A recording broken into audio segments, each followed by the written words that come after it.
only in America can you put yourself in a situation by getting educated and prepared to do what you want to do, and that's what I did. Against all of the odds, segregated schools, segregated living. The state of Georgia was so sure that it did not want us to go to the University of Georgia Law School that they paid for us to go out of state to law school. There was an office called Out-of-State Aid, where black people, if they were going to be an engineer, you couldn't go to Georgia Tech, so you had to go to Howard. They paid for it. I couldn't go to the University of Georgia Law School. They paid for me to go, not all of it, but some of it, to go to law school at Howard.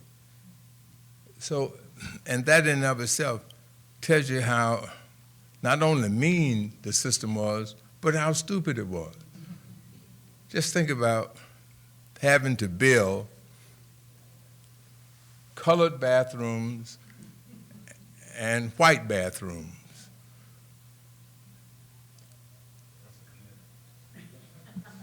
And it's stupid commitment because it costs. Yeah, about that. That's the great challenge. That it's one thing to demonstrate, but you have to transform that into creative and positive action. I ran for 5 years the voter education project of the Southern Regional Council, and I had millions of dollars to put in the 11 states of the old Confederacy to register, to get out the vote, and to teach the issues. It was so bad registering people in Mississippi that we had to cut off the money because there were only certain days that they could register. Anybody could register. So we would go to Family A and say, the SNCC kids, and they would say, we will be back on Tuesday at 9 o'clock, and we're going to take you and your wife to register to vote. Tuesday at 8 o'clock they would go, and the wife would be hiding out in the woods. The husband would be hiding in the outdoor john because they were afraid, they were fearful. And some people who did go, we never heard from them again. So we had to overcome that, and that's when we got the Voting Rights Act of 1965. I'll tell you one story.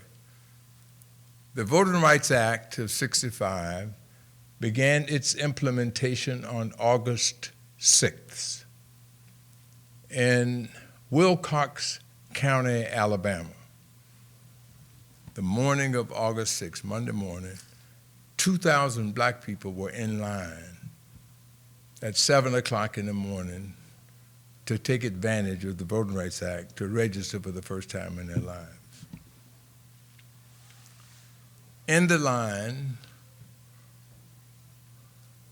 was an old black man, 90 years old, dressed in his Sunday best. And he didn't get into the registrar until about 3 o'clock. He filled out his papers, and the registrar looked at his papers, and he said, "You are 90 years old?" And the old black man said, "Yes, I'm 90 years old." He said, "Well, if you're 90 years old, what took you so long to get here?" And the old man said, "What took me so long to get here is that all my life I've had a philosophy of never getting in the way of trouble a coming." And so this naive registrar said, "Well, why are you here today?" And the old man said, "I'm here today because trouble ain't a-coming like it used to did." And that's what we have to keep in mind as we measure progress. Trouble ain't a-coming like it used to did. I thank you all for this opportunity. Have a good morning. It's been a pleasure being here. Thank you.